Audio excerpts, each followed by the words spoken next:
Nenong. Uy.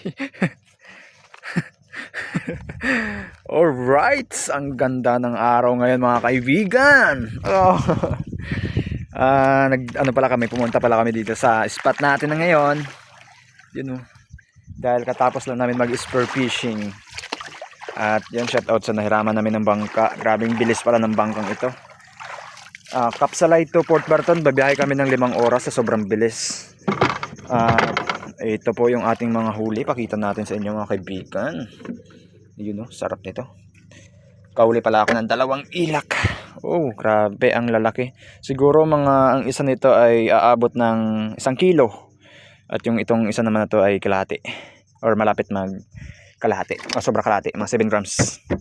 Yun oh. At ang ganda ng panahon ngayon mga kaibigan, no? Grabe hanep. Right, follow me for more. Dog.